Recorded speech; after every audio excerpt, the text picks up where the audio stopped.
अपने सफलता गुरु के ऑनलाइन प्लेटफॉर्म पे फिर आपका स्वागत है। आज हम फिर करंट अफेयर की क्लास लेकर आए हैं जिसमें क्वेश्चंस लेकर आए हैं। देखते हैं आज के हमारे करंट अफेयर के क्वेश्चंस क्या हैं। चलिए स्टार्ट करते हैं दोस्तों। पहला क्वेश्चन देखते हैं दोस्तों। पहला क्वेश्चन क्या है कि नीरज चोपड़ा ने डायमंड लीग में कितने मीटर का भाला फेंका। आप लोगों को पता है जेवलिन थ्रोअर है, भाला फेंकते हैं, ठीक है। तो इन्होंने डायमंड लीग चल रही है तो उसमें इन्होंने कितने मीटर का 88.67 मीटर का भाला फेंका। थोड़ी सी जानकारी लेते हैं नीरज चोपड़ा जी के बारे में। इन्हें किस नाम से पुकारा जाता है? नीरज चोपड़ा जी को गोल्डन बॉय के नाम से पुकारा जाता है। ये नीरज चोपड़ा जी को गोल्डन बॉय के नाम से पुकारा जाता है और इस लीग में सबसे पहले भारतीय हैं जिन्होंने गोल्ड मेडल जीता है और दूसरा गोल्ड मेडल जीता है। यह दूसरा गोल्ड मेडल था, ठीक है। फिर है दोहा डायमंड लीग है ये। इनको कौन कौन से अवार्ड मिल चुके हैं, ये इंपॉर्टेंट है दोस्तों कि इनको अवार्ड कौन कौन से मिल चुके हैं भारत सरकार से। इनको अर्जुन अवार्ड मिल चुका है, विशिष्ट सेवा मेडल मिल चुका है, याद रखना है दोस्तों। मेजर ध्यानचंद खेल रत्न अवार्ड मिल चुका है और परम वशिष्ठ सेवा मेडल मिल चुका है इनको। और क्या मिल चुका है दोस्तों, ये पद्म श्री भी हैं। तो ये हमें अवार्ड याद रखने हैं कि इनको ये अवार्ड मिल चुके हैं, ठीक है। ओलंपिक गेम में 2021 ओलंपिक गेम में इन्होंने क्या जीता था? गोल्ड मेडल जीता था, ये भी हमें पता होना चाहिए। और वर्ल्ड एथलेटिक चैंपियनशिप में इन्होंने सिल्वर मेडल जीता था, ठीक है दोस्तों। तो पहले तो इंपॉर्टेंट ये है कि इन्हें कौन कौन से अवार्ड मिल चुके हैं और दूसरा इन्होंने मेडल 2021 में ओलंपिक गेम्स में गोल्ड मेडल जीता और वर्ल्ड एथलेटिक्स चैंपियनशिप में इन्होंने सिल्वर मेडल जीता, ठीक है। अगले क्वेश्चन की तरफ देखते हैं। अगला क्वेश्चन क्या कहता है दोस्तों? अगला क्वेश्चन, द्रौपदी मुर्मू ने किस राज्य से नशा मुक्ति अभियान शुरू करने को कहा है? किस राज्य से नशा मुक्ति अभियान शुरू करने के लिए कहा है? देखिए दोस्तों, ये द्रौपदी मुर्मू है जो भारत की राष्ट्रपति हैं। कौन सी राष्ट्रपति हैं? ये 15वीं राष्ट्रपति हैं। इनसे पहले भी एक लेडी राष्ट्रपति थी जिनका नाम क्या था? प्रतिभा सिंह पाटिल, है ना। अब ये कहां से हैं? मेन उड़ीसा से पहली ये उड़ीसा से ये कौन सी भारत की उड़ीसा राज्य से भारत की दूसरी राष्ट्रपति हैं जो ये बनी है, ठीक है। तो दूसरे नंबर की राष्ट्रपति हैं जो ये बनी है उड़ीसा से, ठीक। और इन्होंने उड़ीसा में एक अभियान चालू करने की बात कही है, नशा मुक्ति अभियान। और इनका कहना है कि ये एक एडिक्शन है जो बड़ी दिक्कत करता है। तो उड़ीसा इसका आंसर रहेगा दोस्तों। और देखते हैं, इनका कहना है एडिक्शन बहुत बुरी बीमारी है। द्रौपदी मुर्मू 15th राष्ट्रपति हैं भारत की, ठीक है। और उड़ीसा राज्य की दूसरी राष्ट्रपति और देश की सबसे कम उम्र की राष्ट्रपति हैं। और ये क्या रही थी? राष्ट्रपति बनने से पहले ये झारखंड की राज्यपाल भी रही थी। क्या रही थी दोस्तों? झारखंड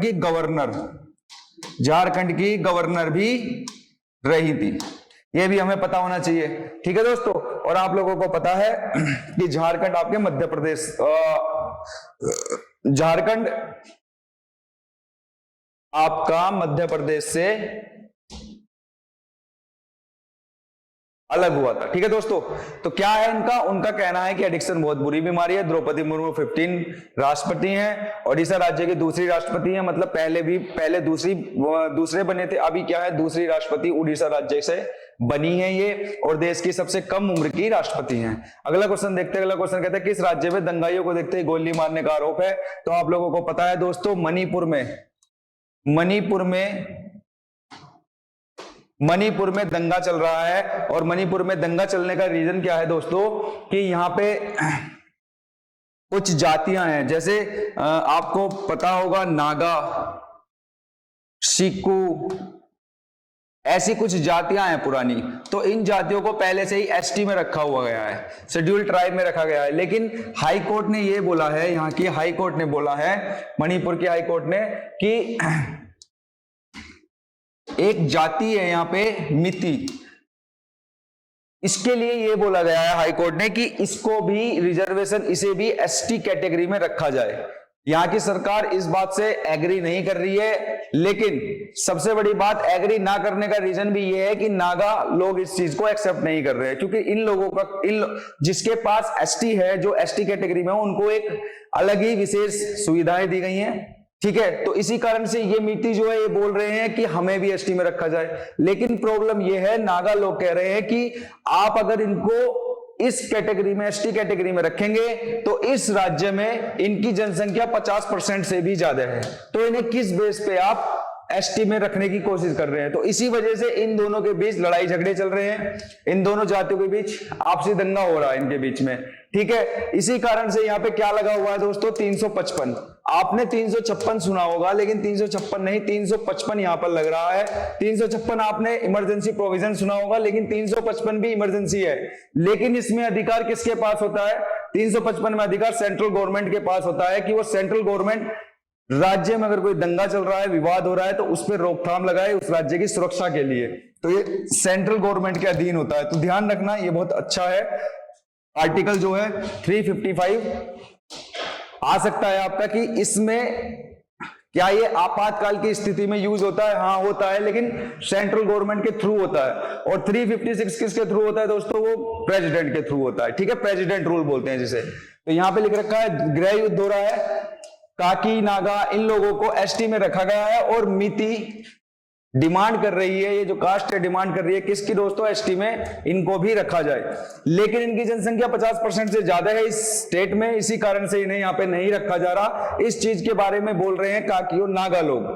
इन लोगों का कहना है कि इन्हें एसटी कैटेगरी में नहीं रखा जाएगा। अगर यहाँ पे कैपिटल की बात करें, अगर यहाँ की कैपिटल की बात करें दोस्तों, तो यहाँ की कैपिटल है इम्फाल।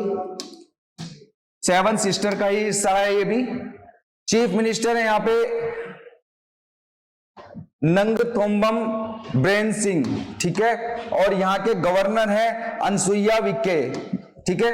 और A355 के बारे में मैंने आपको बता दिया। आर्टिकल 355 के बारे में मैंने आपको बता दिया है कि आर्टिकल 355 में क्या है कि ये सेंट्रल गवर्नमेंट को अधिकार है कि स्टेट में कोई बाहरी व आंतरिक युद्ध होने पर उसे सुरक्षा देगी। सुरक्षा देगी मतलब वो उस स्टेट को अपने अंडर में कर लेगी, अपने अकॉर्डिंग चलाएगी, और वहां पे जो लोकसभा, वहां पे जो लेजिस्लेटिव असेंबली चल रही होगी, उस लेजिस्लेटिव असेंबली का काम बंद कर देगी, ठीक है।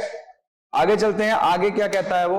आगे कहता है देवेंद्र फडणवीस ने किस देश में छत्रपति शिवाजी की प्रतिमा का अनावरण किया है?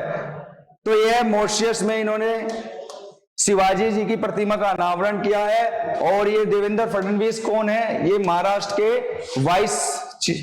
वाइस सीएम है, उप मुख्यमंत्री हैं ये महाराष्ट्र के, ठीक है। और अगर मुख्यमंत्री की बात करेंगे दोस्तों, तो मुख्यमंत्री हैं हमारे कौन? एकनाथ शिंदे साहब। तो यहां मैंने ये ऐड कर रखा है, देख लीजिए। आगे चलते हैं, अगला क्वेश्चन क्या है? किस राज्य ने जाति आधारित सर्वे करने पर पूर्ण जोर दिया है? देखिए ये बिहार ने पूर्ण जोर दिया है कि जाति आधारित सर्वे किया जाए। लेकिन वहां की high court, Patna high court का कहना यह है दोस्तों कि अगर जातिवादी अगर सर्वे किया जाएगा, जाति के आधार पर सर्वे किया जाएगा कि कितने लोग किस जाति के हैं, तो इससे एक अलग तरीके का माहौल पैदा हो सकता है राज्य में। क्यों? क्योंकि पता लग जाएगा राजनीतिक लोगों को कि इस राज्य में कितनी जाति के कितने से ज्यादा लोग हैं, और फिर वो उसी जाति को ही ज्यादा प्रोटेक्ट करेंगे, उन्हें ज्यादा फैसिलिटी देने की कोशिश करेंगे ताकि वो सत्ता में आ सके। तो इसलिए हाईकोर्ट का कहना है कि इस तरीके से जाति आधारित सर्वे तो आप करा ही नहीं सकते, ठीक है। ये कानून के बिल्कुल अगेंस्ट है। तो ये अगर बिहार की बात करें, तो बिहार की राजधानी की बात करेंगे तो आप लोगों को पता है पटना। हाईकोर्ट कहां है इसकी? पटना में है। यहाँ के सीएम कौन है? नीतीश कुमार जी हैं। और गवर्नर राजेंद्र विश्वनाथ अल्लेरकर। कैपिटल मैं आपको बता ही चुका हूं, ठीक है। अगले क्वेश्चन की तरफ चलते हैं दोस्तों। अगला क्वेश्चन क्या बोलता है? अभी ये इंपॉर्टेंट पॉइंट आ गए हैं कुछ, जैसे मैं देखे जाता हूं आप लोगों को कि वर्ल्ड हेल्थ ऑर्गेनाइजेशन के चीफ ने कहा है, जो वर्ल्ड हेल्थ ऑर्गेनाइजेशन के WHO के चीफ है, उन्होंने कहा है कि कोरोना जो है अब ग्लोबल हेल्थ इमरजेंसी नहीं रही है, क्योंकि इसके केस दिन पे दिन घटते जा रहे हैं, ठीक है। दूसरा पॉइंट देखते हैं। फ्रांस के राष्ट्रपति इमैनुअल मैक्रों ने पीएम मोदी को हर साल 14 जुलाई को होने वाली बेस्टिल डे परेड में बतौर मुख्य अतिथि शामिल होने का निमंत्रण दिया है, और पीएम मोदी ने भी यही निमंत्रण एक्सेप्ट किया है, और वो जाएंगे फ्रांस में, ठीक है, इस मीटिंग में भाग लेने के लिए। आरबीआई ने सभी बैंकों को एक चुनौती, वो निर्देश भेजा है कि अगर किसी का भी ट्रांजैक्शन का लेन देन होता है, देश से बाहर लेन देन होता है, देश के अंदर लेन देन होता है, तो आरबीआई ने बोला है कि सभी सरकारी और प्राइवेट जितने भी बैंक हैं वो सारा ब्यौरा तैयार रखेंगे, आरबीआई कभी भी चेक कर सकता है। तीसरा है आर्टिकल 370। 370 आप लोगों को पता है, 370 हटा दिया गया है। तो 370 हटने से जम्मू के जो लोग बाग हैं, जम्मू में 14 लाख लोग बेघर होने से बच गए। हरियाणा में 15 लाख स्मार्ट मीटर लगेंगे, ठीक है। और फिर लास्ट वाला है बिहार में स्टेट हाईवे पर एआई बेस्ट कैमरा लगाने पर नियम कानून तोड़ने वालों की एआई बेस्ट कैमरा लगाएंगे जो यहाँ का स्टेट हाईवे है। और अगर कोई भी गाड़ी नियम कानून तोड़ती है तो डायरेक्ट उसका चालान काट के उसके फोन पे भेज दिया जाएगा उसके घर पे, ठीक है दोस्तों। आगे की तरफ देखते हैं अगला कौन सा का है। इंटरनेशनल लेवल का बनेगा बिहार का बापूधाम मोतिहारी रेलवे स्टेशन। बिहार का जो मोतिहारी रेलवे स्टेशन है वो इंटरनेशनल लेवल का रेलवे स्टेशन बनेगा। उससे अलग भी 4 और रेलवे स्टेशन बनेंगे, बिहार में नहीं, देश के अलग अलग राज्यों में। यह भी पता होना चाहिए। दिल्ली हाईकोर्ट ने गूगल को निर्देश दिया कि जो मसाले में, दिल्ली हाईकोर्ट ने गूगल को निर्देश दिया कि जो मसालों में गौमूत्र और गोबर होने का दावा, देखिए आप लोग जैसे देखते हैं कि गूगल पे कुछ पढ़ते हैं, आप स्टेटमेंट पढ़ते हैं, उसमें स्टेटमेंट कुछ ऐसी आ रही है कि हमारे जो मसाले हैं उन मसालों में बताया जा रहा है कि इसमें गौमूत्र मिलाया हुआ होता है या इसमें गोबर मिलाया होता है। इस तरीके स्टेटमेंट मिल रही है। तो गूगल से बोला है दिल्ली की हाई कोर्ट ने कि इन स्टेटमेंट को हटा दिया जाए, ठीक है। फिर है अगला पॉइंट, देश के सभी बसों में, अभी क्या है, देश की जितनी भी बसें हैं, स्कूल बसें, प्राइवेट बसें और जितनी भी जो भी बसें चल रही हैं उन सभी बसों में फायर अलार्म सिस्टम होना अनिवार्य कर दिया गया है, ठीक है। अगला पॉइंट देखते हैं, बिहार के गया में देश का सबसे बड़ा रबर डैम बनकर तैयार होगा। ये आपको पता होना चाहिए, रबर डैम सबसे बड़ा, देश का सबसे बड़ा रबर डैम बनकर कहां तैयार होगा, बिहार में तैयार होगा। बिहार की राजधानी की बात करें तो पटना, सीएम की बात करें तो नीतीश जी यहाँ के सीएम है। और आपको पता है जनगणना जाति आधारित करवाई जा रही है, कहां पर, बिहार में। जिसको चेतावनी दी है किसने, पटना हाई कोर्ट ने, कि इस तरीके की जाति आधारित सर्वे आप नहीं करवा सकते, ठीक है दोस्तों। चलिए आगे चलते हैं, आगे देखते हैं। ये इंग्लिश वालों के लिए, अगर वो स्क्रीनशॉट लेना चाहते हैं तो खींच सकते हैं स्क्रीनशॉट।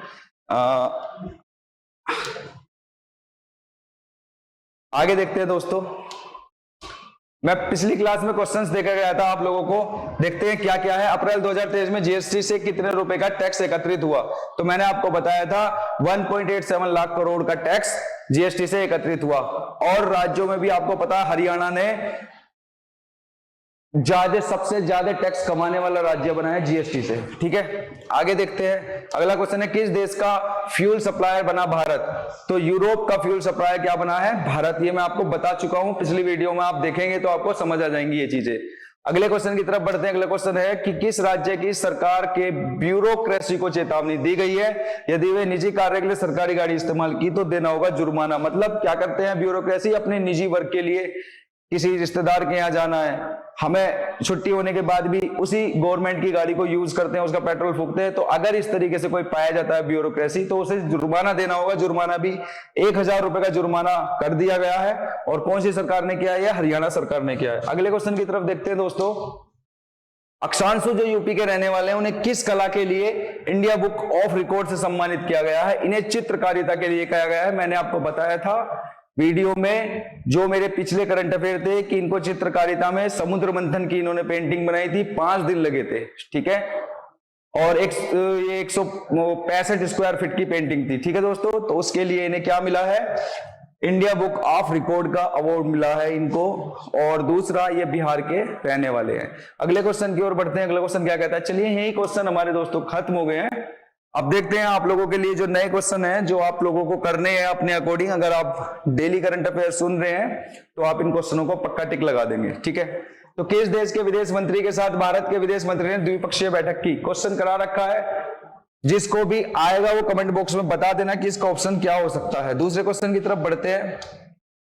किस राज्य के मुख्यमंत्री खेलो इंडिया यूनिवर्सिटी गेम्स का लोगो देंगे, तो ये भी बता रखा है। और आपको पता होना चाहिए किस राज्य के मुख्यमंत्री लोगो देंगे, जर्सी देंगे, है ना, एंथम, ये सारी चीजें देंगे। तो आपको पता है किस राज्य के हैं, उनका नाम भी पता है आपको, तो ऑप्शन में लगा सकते हैं आप टिक। ट्विटर फेसबुक के बाद अब किस ऐप पर ब्लू टिक मिलेगा, ये भी बताया है। और ब्लू टिक का मतलब क्या बताया था मैंने आपको, कि ये ऑथेंटिकेशन को बताएगा, वेरीफाइड है ये मेल या वेरीफाइड नहीं है, ठीक है। अगले क्वेश्चन की ओर बढ़ते हैं। अगला क्वेश्चन है दोस्तों हमारा कि किस राज्य, केंद्र शासित राज्य में हेल्थ अकाउंट खोला जाएगा? हेल्थ अकाउंट मतलब आभा के माध्यम से हेल्थ अकाउंट है ना, आयुष्मान भारत हेल्थ अकाउंट, ठीक। तो वो किस राज्य में खोला जाएगा या किस केंद्र शासित राज्य में? यहाँ ऑप्शन दे रखे हैं, कमेंट बॉक्स में जरूर बताना कि क्या इसका आंसर है। अगले क्वेश्चन की ओर बढ़ते हैं। अगला क्वेश्चन है कि किस राज्य सरकार ने महिलाओं को 1500 रुपए हर महीने देने का ऐलान किया है? ये एक बहुत अच्छा कदम उठाया है, जिस भी राज्य की सरकार ने उठाया है ये आप बताएंगे किस राज्य की सरकार ने ये कदम उठाया है, ठीक है दोस्तों। और मैंने आपको बताया था कि 18 वर्ष से 60 वर्ष तक की महिला को ये 1500 रुपए हर महीने ये सरकार देगी, ठीक है। अगला क्वेश्चन क्या है? अगला क्वेश्चन है दोस्तों सीएपीएफ जिसके अंडर में आता है बीएसएफ, आईटीबीपी, सीआरपीएफ, सीआईएसएफ, ये सारी आर्म फोर्सेस आती हैं, अर्धसैनिक बल आता है। जवानों की गिरफ्तारी पर लोक किस राज्य, केंद्र शासित राज्य में रोक, ये दोस्तों लोक नहीं है, ये ठीक कर लीजिए एक बार, ये आपका है रोक। मतलब कि अब किस राज्य में ऐसा होगा कि सीएपीएफ के जो जवान हैं उन जवानों की गिरफ्तारी ऐसे ही नहीं हो जाएगी, उसके लिए सेंट्रल गवर्नमेंट से परमिशन लेनी पड़ेगी। तो आपको बताना है कि किस स्टेट या यूनियन टेरिटरी स्टेट्स की गवर्नमेंट, यूनियन टेरिटरी स्टेट में ये काम हुआ है। और ये भी बता सकते हैं आप कि इन ऑप्शन से अलग और किस स्टेट में या यूनियन टेरिटरी स्टेट्स में ये व्यवस्था लागू की गई है, ये नियम लाया गया है, लॉ बनाया गया है। तो चलिए दोस्तों, आज के हमारे करंट अफेयर्स के क्वेश्चंस खत्म होते हैं। कल जो क्वेश्चन पूछे गए थे मैं उनका आंसर दे चुका हूं। इंपॉर्टेंट बात यह है कि इंपॉर्टेंट जो पॉइंट मैं बनाता हूं, 10-12 पॉइंट जो बनाता हूं, उन पे थोड़ा ज्यादा गौर किया करो, क्योंकि वो डेली की न्यूज होती है कि देश में क्या हो रहा है, आपको पता होना चाहिए अगर कंपटीशन की प्रिपरेशन कर रहे हैं आप लोग। और मैंने कल के लिए भी क्वेश्चन दे दिए हैं आप लोगों के लिए, होमवर्क के लिए। आप लोग अगर डेली करंट अफेयर देखते हैं, करंट अफेयर में अच्छे हैं, तो उनको स्नो पे टिक लगा के हमारे कमेंट बॉक्स में जरूर भेजें कि इस फर्स्ट क्वेश्चन का आंसर ए है, सेकंड का सी है, जो भी आपको लगता है। वरना तो आपको पता ही है कि मैं डेली आपको फिर इनका बताता ही हूं आंसर, ठीक है। तो चलिए दोस्तों, कल फिर मिलते हैं नई वीडियो, नई उमंग के साथ में। बहुत बहुत धन्यवाद।